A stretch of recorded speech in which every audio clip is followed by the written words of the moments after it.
Je suis volontaire pour Objectif France Inde. Objectif France Inde, c'est une association qui a été créée il y a 14 ans pour promouvoir le développement durable en Inde du Sud à travers 5 différentes ONG implantées dans le Karnataka et dans le Tamil Nadu. Aujourd'hui, j'ai envie de vous parler du Tamil Nadu. Le Tamil Nadu, c'est une région très sèche puisque c'est une des rares régions de l'Inde où il n'y a pas de mousson. Il y a simplement des fortes pluies à la fin de l'été. Et donc dans cette région, nous travaillons notamment avec Gramium. Gramium a créé un programme pour répondre à cette problématique de sécheresse qui s'appelle Cultivons le développement. Depuis 2008, on a construit à leur côté 24 réservoirs qui a permis à 15 000 villageois de dépasser durablement le seuil de pauvreté. Concrètement, ce projet consiste à construire des réservoirs hydrauliques. Ce sont des réservoirs qui vont alimenter 50 puits alentours, puis permettre à 600 villageois par réservoir de pouvoir développer durablement une agriculture respectueuse de l'environnement.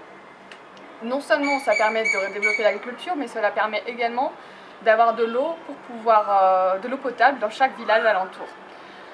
C'est un système très ingénieux puisqu'il nous a permis de réaliser qu'en 3 ans, nous arrivons à remplir les nappes phréatiques et donc à utiliser de manière optimale l'eau de pluie pour pouvoir répondre aux besoins tout au long de l'année et dynamiser l'agriculture. On sait qu'autrefois, il y avait seulement une récolte par an dans cette région. Aujourd'hui, c'est 3 récoltes par an qui sont réalisées dans une agriculture qui sera durable, puisque nous formons également les villageois au principe de l'agriculture durable. Cela signifie qu'ils sont formés à l'utilisation raisonnée de l'eau pour l'irrigation, à travers l'utilisation du goutte à goutte, mais aussi de différentes techniques assez ingénieuses pour utiliser l'eau de pluie au plus près, mais également avec l'utilisation d'une agriculture diversifiée, c'est-à-dire qu'on va cultiver différents types de cultures tout au long de l'année, selon les saisons et selon les besoins locaux, mais aussi pour renouveler la terre au mieux et qu'elle soit fertile au mieux.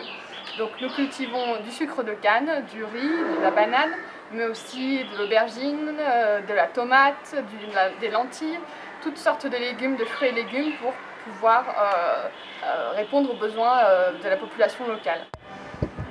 Cette agriculture est durable également puisque nous utilisons du compost bio pour pouvoir augmenter la production et aujourd'hui on peut affirmer qu'il y a 50% d'économie d'énergie qui est réalisée, non seulement par l'utilisation de l'eau de manière raisonnable mais aussi par l'utilisation de ce compost. Avec ce développement très fort d'agriculture, 3 récoltes par an au lieu d'une auparavant, forcément l'économie est dynamisée, mais aussi par rapport aux nombreux développements de micro-entreprises directement liés à ce développement économique. Ce sont des micro-entreprises qu'on appelle self-help groups, ce sont des groupes de femmes autonomes coordonnés par Gramium. C'est 15 femmes qui décident de se regrouper pour développer leur activité et qui vont pouvoir financer cette activité par le microcrédit du gouvernement à taux préférentiel, 8 à 10%. Elles vont alors pouvoir développer différentes activités, notamment l'activité d'artisanat. Donc ça sera directement à partir de fibres végétales avec la fabrication de nattes à base de fibres d'herbes appelées corail grasse qui seront après teintes, tissées et vendues donc à l'extérieur. Ce seront différents self-help groups qui vont pouvoir se relayer comme ça pour fabriquer ce produit. Au-delà de l'artisanat, il y a également la fabrication de ce compost dont je vous ai parlé, le vermicompost. Vermicompost est fait à partir de fumier et de différentes fibres naturelles qui permet donc d'augmenter la production des agriculteurs. Et également, il y a l'élevage de bétail. Et puis enfin, certaines femmes possèdent elles-mêmes leur champ, le cultivent et font les récoltes.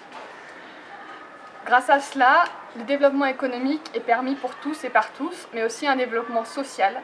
Développement social puisque la santé de tous est améliorée, on mange désormais équilibré et diversifié tout au long de l'année, mais aussi puisqu'il y a un suivi sanitaire qui est réalisé par Gramium, un camp médical tous les ans par des docteurs australiens, mais aussi il y a tout un suivi médical grâce à différentes instances de Gramium et à contrôle de la qualité de l'eau.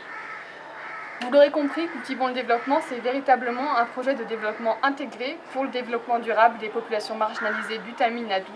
Aujourd'hui, nous souhaitons continuer ce programme qui nous a apporté de grands succès, puisque d'autres populations marginalisées souhaitent aujourd'hui bénéficier de cet apport en eau qui va changer le cours de leur mode de vie à long terme.